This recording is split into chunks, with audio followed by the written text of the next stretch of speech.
సంపూర్ణ సౌర విద్యుత్ గ్రామంగా ముఖ్యమంత్రి రేవంత్ రెడ్డి స్వగ్రామం కొండారెడ్డిపల్లి గుర్తింపు పొందనుంది.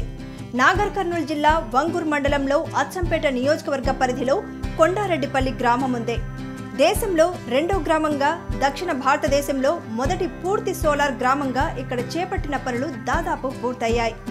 తెలంగాణ రెడికో ద్వారా 10.53 కోట్ల రూపాయలతో 514 ఇండ్లతో పాటు 11 ప్రభుత్వ భవనాలకు సౌర విద్యుత్ ప్రాజెక్టును ప్రభుత్వం మంజూరు చేసింది. ప్రతి ఇంటికి 3 kW స్థాపిత సామర్థ్యంతో 480 ఇండ్లకు సౌర విద్యుత్ వసతిని కల్పించారు. అలాగే 60 కిలోవాట్ సామర్థ్యం కలిగిన 11 ప్రభుత్వ భవనాలకు సౌర విద్యుత్ పరికరాలు బిగించారు. మొత్తం సౌర విద్యుత్ ఉత్పత్తి సామర్థ్యం 1500 కిలోవాట్లు. మట్టి గోడలతో ఉన్న 34 ఇండ్ల కుటుంబాలు కూడా సౌర విద్యుత్ పరికరాలు ఏర్పాటుకు అధికారులు ఎంపిక చేశారు. ఈ కుటుంబాలకు ప్రభుత్వం మంజూరు చేసిన ఇందిరమ్మ ఇండ్ల నిర్మాణం పూర్తయిన వెంటనే ఇండ్లపైన సౌర విద్యుత్ పరికరాలు బిగించనున్నట్లు తెలంగాణ రెడికో ఉమ్మడి మహబూబ్ నగర్ జిల్లా మేనేజర్ కె మనోహర్ రెడ్డి తెలిపారు.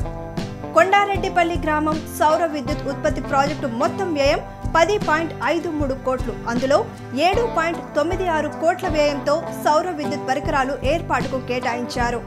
సౌర విద్యుత్కు కేంద్ర ప్రభుత్వ సబ్సిడీ 3.56 కోట్లు, ప్రీమియర్ ఇంజనీర్ కంపెనీ నుండి కార్పొరేట్ సోషల్ రెస్పాన్సిబిలిటీ నిధుల నుండి 4.92 కోట్లు అందించింది. మరో 2.59 కోట్లను మౌలిక వసతుల కోసం ఖర్చు చేశారు. ప్రతి ఇంటి నుండి నెలకు 360 యూనిట్ల విద్యుత్ ఉత్పత్తి అవుతుంది.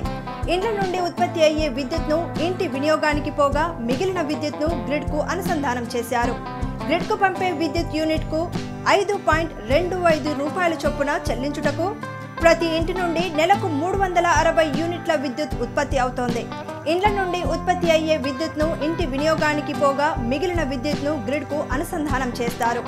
గ్రిడ్కు పంపే విద్యుత్ యూనిట్కు 5.25 రూపాయల చొప్పున చెల్లించుటకు లబ్ధిదారులతో విద్యుత్ పంపిణీ సంస్థ ఒప్పందం చేసుకుంది.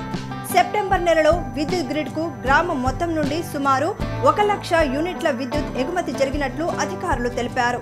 దీనివల్ల 5 లక్షల ఆదాయాన్ని గ్రామస్తులు ఒకే నెలలో ఆర్జించారు.